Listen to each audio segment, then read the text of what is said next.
I kind of treat it like hiring an intern or like hiring an assistant. And so I want to really think about, what does this assistant need from me to be successful? Like they need a clear scope of work. They need a little bit of training. They need, parameters and expectations. They need to kind of understand our bigger goals as a company. And so that kind of gives my assistant an idea of like, hey, welcome, you're on the team now. Like, this is what we do here at Do Good, Be Good. This is how we help people. This is who we work with. Like, this is what you need to know, just like I would onboard a new team member. Welcome to Authentic AI for Entrepreneurs, the podcast that shows you how to leverage the power of AI technology without wasting your time or selling your soul. Let's embrace making AI work for you. Hey, my friend. I'm your host, Kinsey, and I am so excited to be in your earbuds today because we are chatting with the wonderful Sharon, who owns 2 businesses, not just one, and we are geeking out about all things AI technology, robots, and Chat GPT specifically. Not only does Sharon share her opinion about whether the free version or the premium version of Chat GPT works better, but also we talk about how you can use AI technology to leverage your own expert knowledge that you already have. I truly believe that this is one of the best ways that entrepreneurs can be using AI technology is not to get it to do things for us, but to work with it and give it instructions for what we already know, what we already teach, what we already believe, the work that we already do, because that is how you can use it in a way that will help you get more done more quickly and still feel like you're aligned with yourself, with your business, still feel authentic to you, and still feel like you're doing the best work possible, right? We also get into ethics. We get into a few different tools that Sharon has been using lately. I really loved chatting with this woman about all things AI, and I know you're going to love this conversation too. So if you do, make sure that you leave us 5 stars or a friendly review on whatever platform you're listening to us on, because that truly does help us to boost our authentic AI message across all the platforms, reach more people, and continue growing our awesome community. All right, without further ado, let's go ahead and dive right in. Hi, Sharon. Thank you so much for coming on Authentic AI for Entrepreneurs. I'm so excited to bring you on the show. I'm so excited to be here. I have binge listened to every episode that you have and geeked out about it, and I can't wait to talk about AI with you. Oh my gosh. I know. I love it. I'm so excited. I get so nerdy in these conversations, and I know we'll have a lot to discuss. But before we dive into that, can you please share with us who you are, what you do, and who you serve? Sure. So my name is Sharon Tewksbury-Bloom, and I am the founder and CEO of 2 businesses. My first business was Do Good, Be Good, and now that focuses on training for AmeriCorps programs. And then my second business is Bloom Facilitation. And for that one, I'm sort of still in the exploration of what I want to focus on, but mostly I do like consulting work and facilitation work to help people who are meaningful business owners or nonprofits, help them do what they do better. So that's a really bad description. I need to work on my elevator pitch, but whatever. That's the life of an entrepreneur, right? That's what I was about to say as well, is we get it over here at like the Feel Good Social podcast audience and the Authentic AI audience. Like that's a part of entrepreneurship, right? And that is just a part of the journey, I think, is taking action and figuring it out as you go. And I'm just excited to geek out about ChatGPT and AI with you too, because I feel like that is one of the best ways to use these AI tools, right? Is the ideation and going back and forth and honing your own ideas with this sounding board that could be another human or it could be ChatGPT, a robot. So let's dive into that. I always kind of like to start off these conversations by asking, like, how did you start learning about AI technology and dipping your toes into the world of AI? Yeah, I've been reflecting on this because in a way it's all happened really recently. And in another way, I feel like it's been building up for a long time. So going all the way back to the fact that when I was in high school, I went to a science and tech focused high school. And I was always the artsy kid at the tech high school, and I never really fit in. And in fact, we were supposed to take computer science. And I was like the one person that protested because I wanted to take art and I couldn't take art if I took computer science. And so I never did. And now I'm like, oh man, that would have been useful. I didn't really need 4 years of art. So I've always been exposed to the latest in technology, which I'm really grateful for. And then it was, back in my old job before I started my business, I can't even tell you why, but I started asking people, I was like, let's talk about robots. I want to talk about robots, which had nothing to do with our work. And I was working in an AmeriCorps program. I was like doing very hands-on community service kind of work. Everyone's like, why do you keep bringing up robots? That's not relevant whatsoever. And so I just kind of pushed it aside and didn't think about it. But I had all these ideas even back then of what I thought we could do. And then last summer, again, it's like things that bubble up in your mind. I was at a bookstore and I saw this book. This says How to Talk to Robots. And I just grabbed it off the shelf and I was like, I need this book. I need to know how to talk to robots. And then I didn't read it. So I bought it a whole year ago. And then it wasn't until a few months ago that my business coach was telling me how she was using Chat GPT to make summaries of her podcast transcripts and post things. And suddenly it was like something that was here and was practical. And I was like, why am I not doing that? And I suddenly felt behind. I was like, I've been thinking about using robots and technology for forever. And now suddenly it somehow came on the scene and I missed it. And I have been on this catch up ever since. Oh my goodness. I love that. I feel that for sure. I feel like, man, that is such a thing that I need to be saying louder and prouder and more often with authentic AI is like the feeling of being behind, right? Because things are moving so quickly and there's so much to learn and so much information. And at the same time, you don't need to know it all. You don't need to learn it all. I don't think we are behind. I truly think that if you are getting curious about ChatGPT or AI technology right now, you are way ahead of a lot of people out there and a lot of entrepreneurs and business people even, right? So yeah, definitely that's something that we need to keep telling ourselves because I have felt that too, for sure. And I love that your AI origin story is kind of personal. I haven't heard anyone be like, yeah, I've always kind of been talking about robots and I have this book, How to Talk to Robots and stuff. That is so funny. And I love it when you can connect personal stories to the things that you use every day and the things you talk about. And let's start by just talking a little bit about the practical ways you have started using AI in your daily life and your businesses. What have you been enjoying using the most lately? Yeah, and I want to kind of give some context to this on what I studied and kind of where my expertise is. And I think that'll also help for the people who aren't using any of these AI tools yet, who don't necessarily understand how they're going to fit into their work life moving forward. So I went to graduate school for organizational development and knowledge management, which is a degree that nobody understands what that means when you tell them. So basically, what it means is how people generate new knowledge in their work and how that knowledge is shared and stored and transferred and all that stuff within a group or an organization. And so I went to grad school 10 years ago. And yet again, it was at the time I was learning some of the cool technology of that time, which was not yet AI, but was things like being able to use collaborative message boards and using wikis and using anything where you could basically be online and working together with teammates who weren't in the same room with you. That was revolutionary. And everyone was excited about how you could do that, or people were afraid of it, all the same things.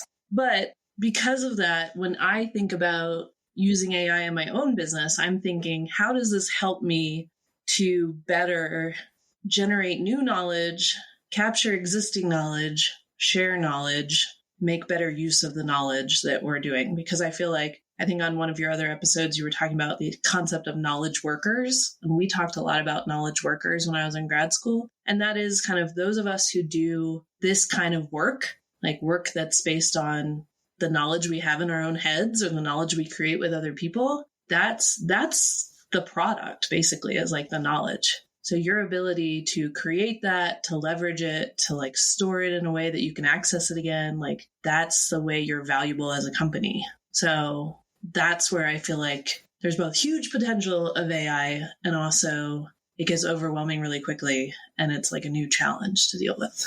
I love it. I love it. I did not even know that that was something that you could go to grad school for. That is amazing. And yes, I was geeking out because now I fully understand how much you must be geeking out about ChatGPT and just the opportunities that it provides us. And you fully get exactly like, guys, before we hit record, I was telling Sharon, my mind has exploded like 5 times today because I'm like learning all these new things that we can do with ChatGPT. I'm like, oh my goodness. And exactly, it can get overwhelming fairly quickly. And I do feel like this topic has been popping up for me a lot today, specifically too.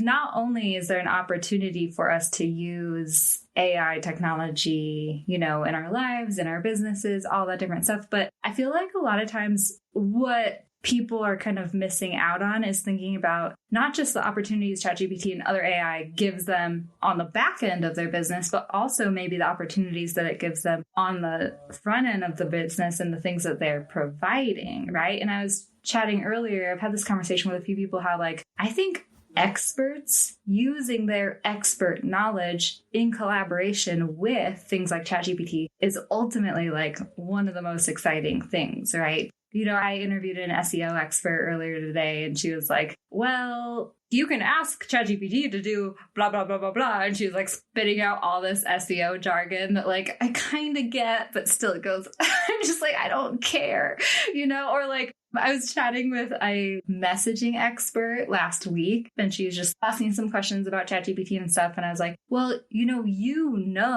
to ask those questions as a messaging expert, to ask this stuff as an SEO expert. And that's where the magic lies, I think, when it comes to this stuff. Would you agree? I totally agree. I mean, that's my experience. I was lucky enough to, take your brand persona course for ChatGPT. And it was funny because you're, telling us about your brand voice and it just makes it so much easier to put that into the custom instructions and make ChatGPT work for you. And I'm like, yeah, if you know what your brand voice is, this is the first time I've even heard the term brand voice. I was thinking wow, Kinsey's so good at figuring out how to take all of what I do in my work and turn that into a brand voice. And it's cool that in the course you also show how ChatGPT can help you if you don't know what that is. But I was definitely I feel like there's also that what they call it the curse of knowledge. You don't even realize what you know and how you're bringing that expertise to it.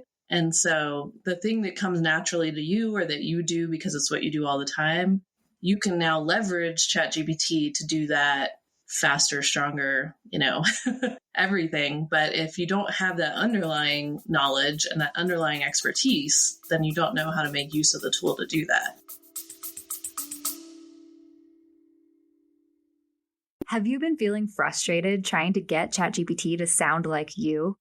This is an awesome tool you can use for so many things in your business, but you're tired of wasting time going back and forth only to end up with generic copy that sounds like a robot wrote it. Our new brand persona for ChatGPT mini course will help you hone your brand's unique voice with the help of ChatGPT, so you can get ChatGPT to dish up content ideas that are perfect for your brand and write copy that sounds just like you. With this quick, easy, and actionable mini course, we'll walk you through the process of training ChatGPT for your brand. So in less than an hour, you can turn ChatGPT into your amazing new assistant, content creator, copywriter, brainstormer at a minuscule fraction of the cost. So why wait? Sign up for our brand persona for ChatGPT mini course right now at AuthenticAIForEntrepreneurs.com/mini course. And in less than an hour, we'll get your ChatGPT to sound just like your brand and work authentically for your business.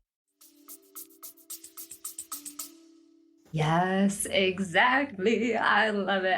Oh man. Okay. I'm already wiggling in my seat over here, guys, but okay. So let's get down to the nitty gritty details. I know you've been using a few different types of AI technology and all that different stuff. What are some specific things you've been personally using it for? Yeah. And I was thinking that's kind of when I went high level with this is how it, changes how you transfer knowledge in your business. I want to go real brass tacks practical of what that actually looks like. So one way I've approached it is that I have to keep in mind that I have 2 businesses with two different brands, two different companies. One has employees, one doesn't. And so one way that I manage that challenge on a regular basis is that, first of all, I have two different Google Chrome browsers. And so this is getting a little geeky, but the idea is like I've actually made them have different colors. So when I open Do Good, Be Good, I can immediately remind myself, oh, I'm working on Do Good, Be Good because it's blue, versus when I'm in Bloom Facilitation, it's teal, which are my branding colors. And so it helps me know like which business I'm in. And so I decided to get a Chat GPT account for each business. So I have Chat GPT for Bloom and Chat GPT for Do Good, Be Good. And then I'm kind of accidentally running an experiment because I decided to get a paid account on one of them. So I have a paid account on Do Good, Be Good, and I have the free account on Bloom. So that's been kind of fun because I can see the difference of what's possible in the free versus the paid. And I also decided that, I agree with you that I kind of treat it like hiring an intern or like hiring an assistant. And so I want to really think about, what does this assistant need from me to be successful? Like they need a clear scope of work. They need a little bit of training. They need, parameters and expectations. They need to kind of understand our bigger goals as a company. And so I put the custom instructions into both so that kind of gives my assistant, I'll just call him my assistant, an idea of like, hey, welcome, you're on the team now. Like, this is what we do here at Do Good, Be Good. This is how we help people. This is who we work with. Like, this is what you need to know, just like I would onboard a new team member.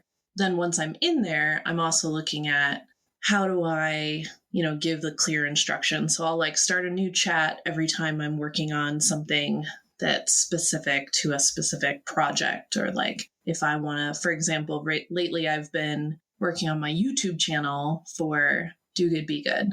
And so I've got a chat going in there and I'm taking the transcripts of the YouTube videos and having ChatGPT write descriptions and suggest titles and do keywords for tags, doing all of that stuff. Or I've also been having it with my paid version. I can upload a picture. So I've been uploading pictures and having it write the alt text for the website so that, my website is actually done the correct way where people, screen reading software can read it and it's got the right SEO because it's got all the tags and stuff on there. So basically like anything you would have an assistant do for content creation, for helping you post stuff, I'm having ChatGPT do, and I'm kind of keeping it separate between the two businesses. Yeah. Ooh, I love that. So much gold and stuff to dissect in what you just said. And yes, remind me if I forget to ask you about your opinion between the free version and the paid version, because I've heard,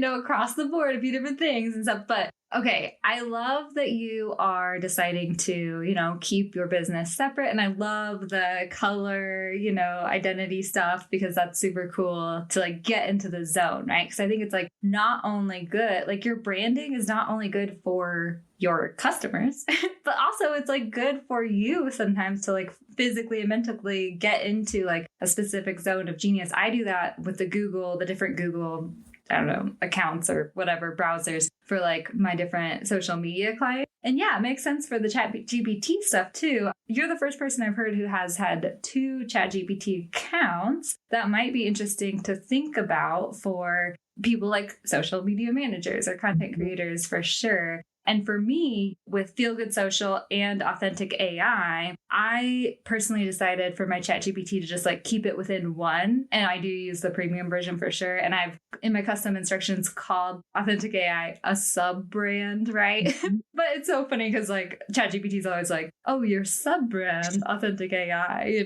but I've kept it like that because Feel Good Social and Authentic AI ultimately have the same voice, the same values, right? It's just kind of like, and we approach similar topics, but maybe just like from a slightly different lenses, So for me, that makes sense. So for anyone listening, I guess it would think about that. And then there's also the option that you could have to kind of train different chat windows on different brands. If you are like a social media manager, you could switch up your custom instructions or just make sure that you're training the individual chat windows on the different brands. I don't know, but like very interesting to think about having 2 accounts. And then also, I was having a conversation with another woman the other day where she's like, we wanted to create a team ChatGPT account, right? And I told her I would look into having multiple users. I forgot. I have not yet. But I thought that was really, really interesting to think about. If you do have a team, having a team ChatGPT and training your ChatGPT on your brand, that would make it way easier for your team to create content for you or whatever it needs to do. So yeah, I think that's interesting ways to use this. Yeah, I wouldn't be surprised if that's one of the new features that would be coming out, because it's like in Canva. So I have a Canva Pro account and I have my team have access to that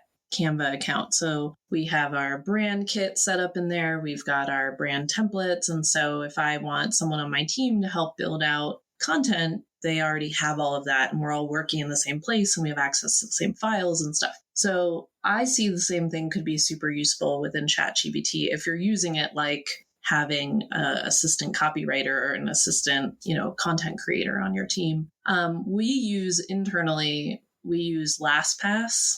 And we have LastPass for teams. And so that's how, like for my LinkedIn account, for, my website, for everything else where we have an account for the business, I share that with my team through LastPass. And then they basically can log in under my account without me having to share the password. And so I'm experimenting with doing that for ChatGPT as well, because I think part of what we've struggled with is you do want that consistent voice in everything you create, from social media posts to your website to your customer service. You want a consistent brand. So I think ChatGPT, if you really did get it trained and dialed in and it's helping you figure out that voice or make sure you're consistent with it, then if you could have that be sort of like the place where you go to either create first drafts or do revisions or do formatting, then it would help make sure everything's going through that same filter,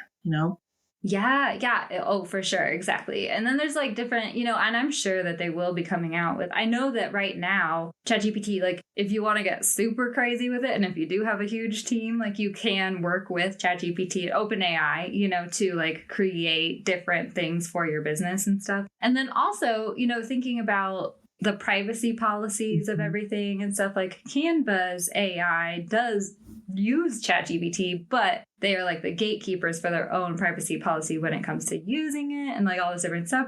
Zapier with a team as well. I was just playing around with the Zapier integration with ChatGPT. You could, if you didn't want to share a ChatGPT account with your team, you could like set up Zaps with your ChatGPT, have it write an email draft for you, and then have a team member approve it or something.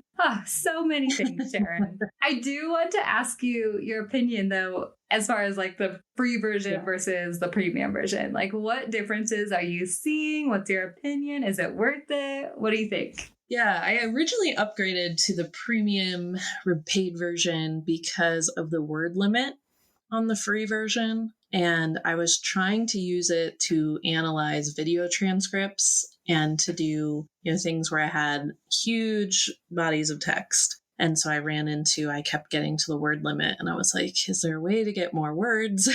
And I was doing the whole thing where you sort of try to cheat by like continuing a chat window and being like, I'm going to keep giving you more of this, and just wait till I give you all of it. But it would always get lost partway through because I was trying to give it too much and it got overwhelmed. So I upgraded to paid for that. Paid does help with that. It still has some word limits and it still has some issues. So it didn't help as much as I had hoped. The other thing that I'm really excited about, though, with the paid version is the ability to analyze images and attachments. So the paid version, you can now add attachments or images and have it like write descriptions based on images, or you can even give it your handwritten notes and it transcribes it for you. So I think that's going to be a huge win for me. And I can already think of, I literally just learned that this morning and I'm already coming up with dozens and dozens of ways that I want to use that feature.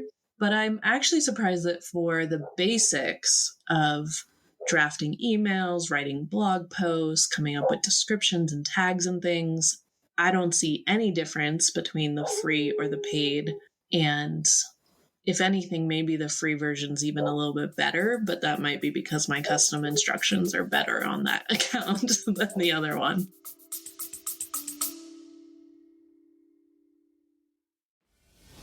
If you want tips and strategies on how to start, grow, and monetize your business online, check out the Digital Revolution podcast with Eli Adams. We interview digital experts from around the world that share their personal stories. They talk about what they're currently working on and where they see the future going. But most importantly, they share tactics in their specific area of expertise with the hope of helping you improve your digital presence online. You can listen to the Digital Revolution podcast on YouTube, Spotify, Apple, iHeartRadio, or simply click on the link in the show notes below.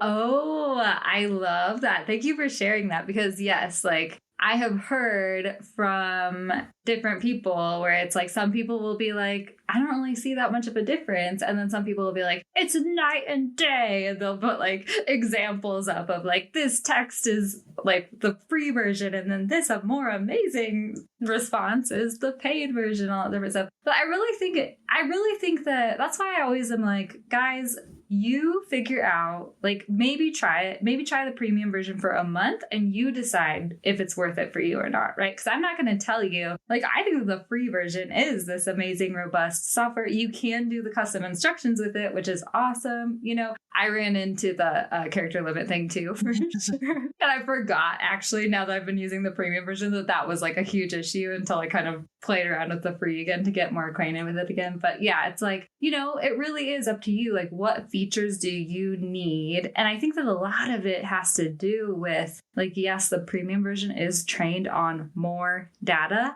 And it has to do with like the prompts you give it and how your custom instructions are set up and like the details that you give it make such a difference too. But I will say I was playing around with the new beta browse with Bing feature or whatever. Yeah. And like, firstly, I'm not a Bing fan, okay? I've never been a Bing fan. I don't know why. I don't like Bing, but it's like weird to me. I'm a Google lover, you know? But also, I've been getting mad because I feel like ChatGPT is continually forgetting my custom instructions and forgetting my brand voice, specifically when I use the browse with Bing feature, right? Mm-hmm. So like I would much rather use like a web plugin with like the plugin sort of the premium stuff versus like the browse with Bing. And guys, we are getting super like nerdy here. So like if you don't know what we're talking about, that's okay. You'll figure it out eventually.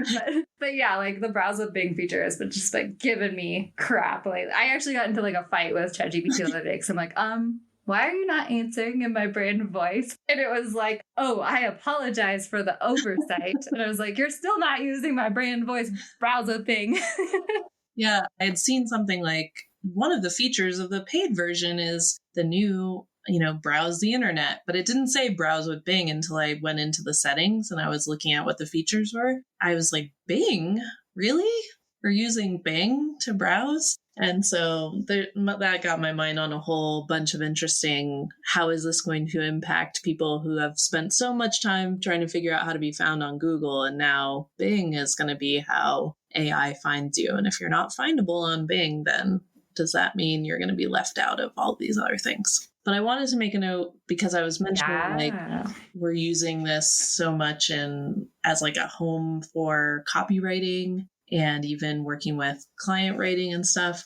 I do want to mention that at least for ChatGPT, it is still open source. So I certainly know a lot of business owners who their intellectual property is their business. We talked about like your business is basically knowledge that you're creating. And so if you are using ChatGPT as your main home for all of that, you're doing all of your writing and editing in ChatGPT, well, you've just shared all of that openly with the internet and put it out there without copyright protection. So I'm fine with that, but I'm doing that knowingly. So I just want to make sure people don't fall into that trap unknowingly that by using it as an editor or a writer, you're now taking things that are part of your business's IP and putting it out there open source. Yeah, completely. I know. Yeah. Like all of these things that we need to keep reminding ourselves, because it's so easy to get sucked into like, this is amazing. It's like the privacy thing is something I constantly remind myself and need to say more often to my audience. And then also I feel like it's so easy to get swept up in, oh, this is a know-all robot. This thing knows everything. It's always right.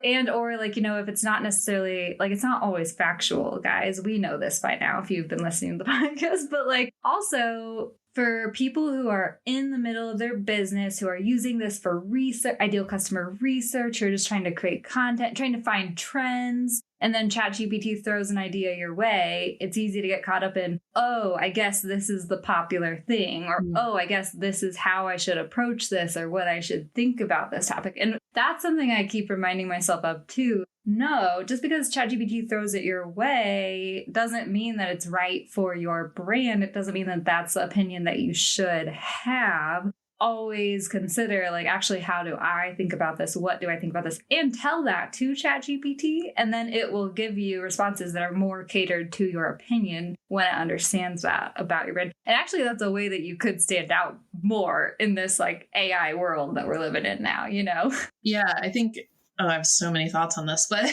one way that I was so excited this morning about the idea that it could transcribe my handwritten notes was that I do love paper and pen. And I've had a writing practice now for a few years where every morning I write one page of like just the reflections in my head that are coming up for me that morning. And it's part of what I call my analog morning routine. So I feel like I spend almost all day online and in the computer. And so to start the day, I always do an analog morning routine, which is like drink coffee, pet the cat, read an actual book that's like a paper book, write with a pen and paper. What else do? I do a little bit of yoga or stretching, try to do things that put me in touch with physical objects that are not connected to the internet.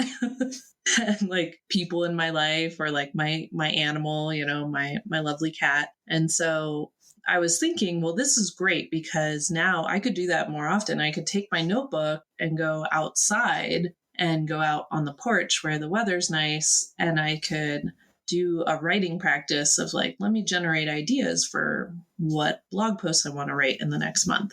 But I don't have to come back in and then type all that up. I can just snap a quick picture, throw it into Chat GPT, and now it does it. And I can spend more time away from the computer and outside instead of having to type. Yes. Oh, I love that. And I love the idea of an analog practice. So good. I know I've been trying to like watercolor more lately and stuff, like this little mini watercolor kit and stuff. But yeah, exactly. Because it's really easy to get sucked into the tech side of everything. But I think that where a lot of the magic is going to lie moving forward into this culture and society is bringing it back home to yourself, right? And instilling those practices that you have. And exactly, as someone who just loves, like, I hate having to, like, that's why I haven't used pen and paper for a long time, is because I hate having to be like, oh, then I have to type this into the computer and stuff like that. But that is so smart. I wonder if ChatGPT could actually read my handwriting, though, because I have real bad handwriting. Yeah, I mean, it can read census records from the 1800s, so it can probably read your handwriting.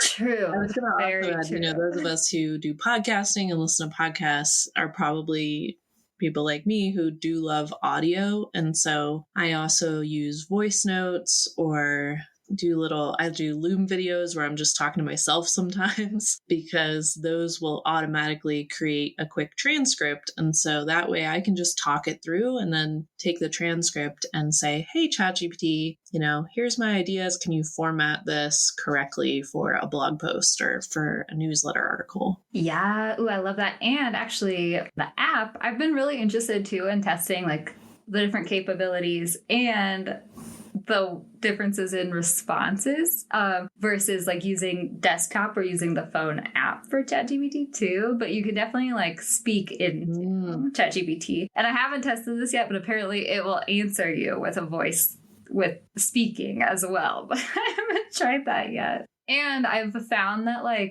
think that the phone app actually is faster. Like using ChatGPT 4 in my phone, it responds faster, but I don't know if I like the responses as much. I'm doing lots of different little tests here and there and stuff. But yeah. Oh, and I've actually played around with uploading an audio file itself using the file upload feature. It can't read huge, it can't read my 40-minute podcast episode, but it did say something to me like, do you want me to read the first 5 minutes of it or something? I was like, sure, give me a breakdown of that. So that was an interesting thing I learned recently-ish. Yeah, I mean, this goes back to kind of our main point, or our beginning point, which is the amount of content that we're creating, the amount of content we're consuming is just getting exponential. So it's hard for ChatGPT to kind of take all that in and process it. It's also just hard for us, oh my gosh, how much did I create this week? And do I know what I'm doing about it and why I'm doing it and what I want to do next with it? So I think that's going to be a future challenge for it. I wanted to mention AI note-taking app, if you want me to jump into that now. Yes, please tell us about your AI note-taking app, because I have not really played around with any of those yet. Yeah, and this kind of came because I had recordings from Zoom where I had met with a client and I wanted to be able to give them a summary of it.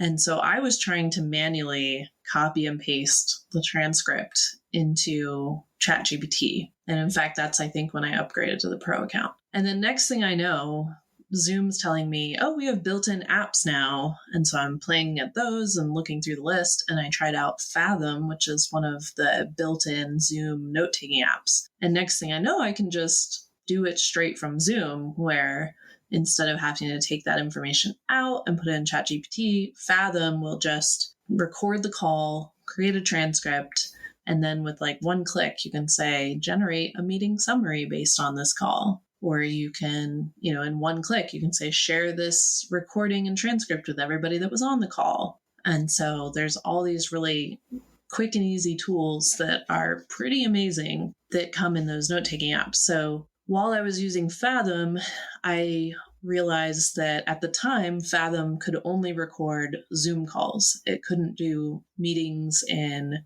Google Meet or in Teams. And with the people I meet with, I have to meet in all those different things. So I was looking around and trying to figure out what else was available. So I was actually listening to that podcast, AI for Creatives, which you had mentioned on your show at one point, I think. And they spoke to the founder of Firefly's AI, which is a note-taking app, and it works on all different platforms. So I started trying Firefly's, and I do think I like Firefly's better. The issue with both of them, Fathom and Firefly's, is that it is the wild west of note-taking apps, and right now they have a mind of their own, and they like to follow you around, and they don't like to behave the way you think they're going to behave. And so I recently had a major uncomfortable incident where I went to a private meeting that was meant to just be a small group of us talking privately. It wasn't going to be recorded. It was new business people I was meeting with.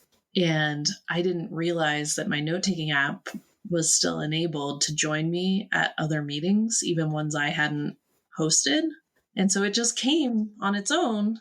I didn't even know. It doesn't notify you. It's not I'm going to join this meeting now or give me permission. It doesn't ask you any of that. It just hops in. And in fact, it joins before you. So that's lately something I've learned is it will hop on 10 minutes early because it doesn't want to miss the meeting. And so even if you disable it when the meeting starts, it's too late because it's already there. So it's more organized than me and it's there before me. So it joined the meeting. And then everyone who was in the meeting was like, what is this thing? We don't know what this is. And I was like, oh, that's my note-taking app. And I was explaining how I was using it. And then they're like, yeah, that's creepy. We don't want that here. Is it recording right now? I'm like, I guess it is. Yeah, sorry, I didn't mean to do that. And so suddenly I'm trying to turn it off and get it to leave. And the meeting was an unhosted Zoom meeting, which I don't think I've ever been to an unhosted Zoom meeting before, but there was no one with host power. And so I'm looking at all the help forums, how do you get this thing out of here? And it's just have the host kick it out of the meeting or put it in the waiting room. And there was no host. So there was no way for it to be kicked out. And I, as the person who enabled it, had no control over it. So I could delete the recording and do that, but I had no way to get it out of the meeting. It was very scary. Yeah. I love these like practical, like real world application story type of things too, because exactly, it's stuff that you don't necessarily realize or think about until it happens to you or you hear about it happening to someone else, right? And so that is so interesting. Yeah. And exactly, like there's always two sides of the coin. I mean, with everything in life, but like AI too, where it's like, yes, this can be really, really helpful. And we need to realize its limitations. We need to realize some of the privacy stuff and be aware of this stuff and then figure out what works for us and what's worth it for us and what's a priority for us and stuff like that. But yeah, it must have been frustrating to be like, I'm sorry, guys, this is my app and I like can't control it, and obviously not your fault, but live and learn. It was so awkward and uncomfortable. And I felt like I was, doing something unethical, even though I was really trying not to. And so I've changed the settings now. What I've found is that almost all these apps, they want to do their job. So they have the default settings of like, I will always come with you to every meeting and I will start recording automatically. And like, so all their default settings are set to be at the max of like, I'm always going to be there. I'm always going to record. I'm always going to, go above and beyond. And you have to be like, whoa, calm down there. Like, let's just reverse that and have you never come unless I tell you and always ask for permission first before you start recording. And so a lot of them, they have those features that are possible, but the way that the software developers have set them up is that they've opted towards the opposite. They've opted towards default for them always be on, always recording, which I do think speaks to like this history of some of the problematic technology we've seen. Is like the designers of it, they think about it from their frame of reference, which is like get more users to use this thing and, show them how great it is because it's going to always be on and that'll attract more people because they'll be like, what is this? And so I imagine that's part of why they chose to like have the settings set up that way. But that's not, in the best interest of everybody who wants to have more control over their own tech and wants to have more privacy controls. And so I do think it's not surprising that these issues we've had in other tech, like the way that the social apps are always defaulting to like, yes, share my personal information with everyone and tell everybody what me and my friends are doing and where I'm located at all times of the day. It's like that's been a problem in social, and that's now being a problem in the AI tech tools as well, because the same people who design the social and make those questionable choices are also now designing the AI and making questionable choices. Yeah. Yes, exactly. And I'm so glad we're bringing it here too, because it's not like a know-all app. Like it knows a lot and humans still gave it the original instructions. And so I forget which software. I was reading an article this morning about like one of the softwares, one of the large language learning models, whatever they are, is like now using customer created guidelines or like user created guidelines, group think guidelines to like train its responses instead of just like developer trained guidelines for responses. And they were talking about the differences between like how it was way more biased when it was just like the developers training how it would respond versus now there's like all this input from lots of different people with different diverse like backgrounds and knowledge and like needs and it's so different, right? So it is just always remembering that too. Like I think the best thing we can do is remind ourselves, think critically and consider ourselves and what we need and what we want, and remember that it's up to you to think critically about the software you're using, about the responses you're getting. And we're figuring it out as we go at the same time, right? And so we're learning all this stuff. The privacy stuff is coming into fruition. The plagiarism ethics are coming into fruition currently right now. Like we're on the verge of it, And so it's like, yeah, remembering, I think tread lightly, right? That might be some good advice. Yeah. And I think the part that can be both scary and exciting is that we are figuring it out right now. And so that's why I love what you're trying to do and why I want to be part of it, because we need more artists and creatives and social workers and, teachers. We need all of these people to be at the table having these conversations about the ethics of AI, how AI can be used, because we don't want just one subset of the population, which are like the programmers, to make all the decisions about how AI is going to affect our lives. Like, I don't think they want that to be true either.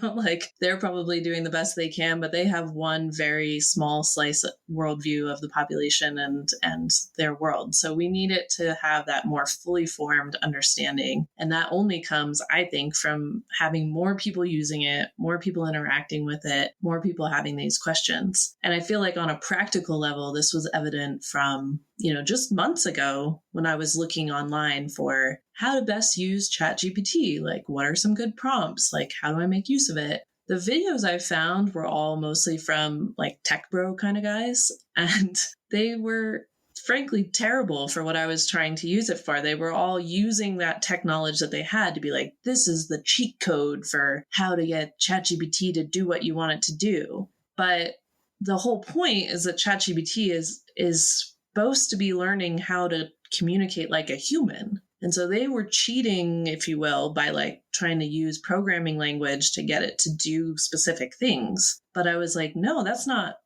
how it learns. That's not how it gets better at doing what it's being trained to do. It gets better when real humans talk to it like real humans and give it feedback and treat it like their new team member, and ideally treat it kindly and, mentor it, like all the things we wish we had in a team member, like we want to be good supervisors to it and treat it well so that it will be a better human assistant, better semi-human assistant. I don't know. Maybe that just went a little creepy. Yes. No, I love when we go there.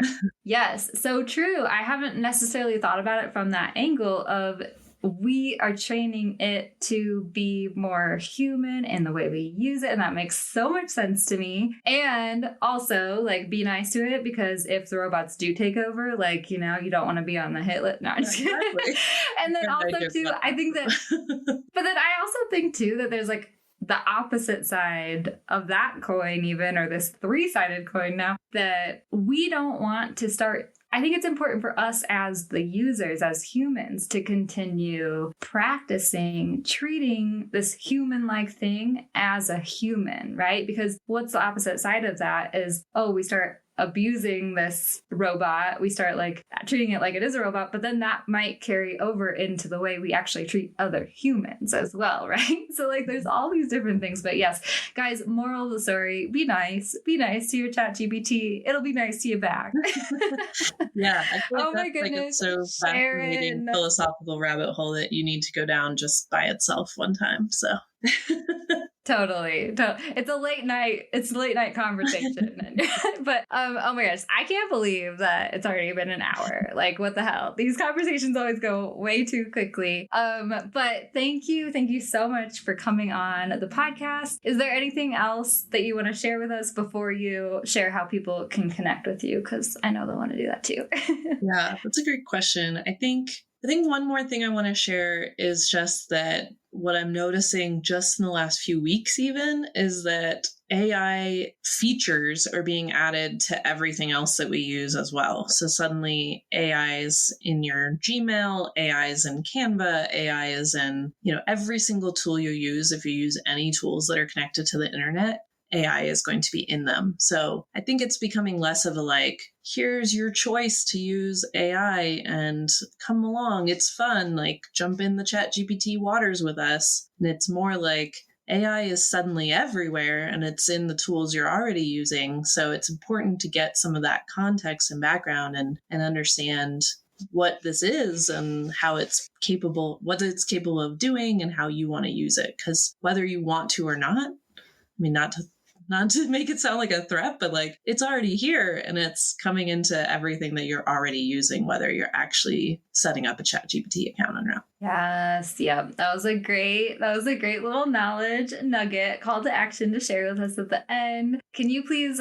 share with everyone how they can connect with you and find out more about you? Because I know they'll want to do that for sure. Yeah, thanks. I am apparently an old person and I only use LinkedIn for connecting with people on business related things. So if you want to connect with me on social, my version of social is LinkedIn, and I would love to, just send me a connect request on there and say, hey, I heard you on Kinsey's podcast and I'd love to connect with you that way. And then in terms of work stuff, if you happen to do something that's a membership organization, I help programs figure out how to do better renewal campaigns for their membership. So you can check that out. I'm sure we can give you a link for that. The cool thing is I have a name that nobody else has in the entire world. So if you Google my name, every single thing that I work on shows up, and it's amazing search engine optimization. So I'm actually super easy to find on the internet. So feel free to find me on either of my websites and just connect. Oh my gosh, I love that. And yes, we will link everything in the show notes. But thank you so much. I have so enjoyed this conversation. This was wonderful. And I appreciate you coming on and sharing with us.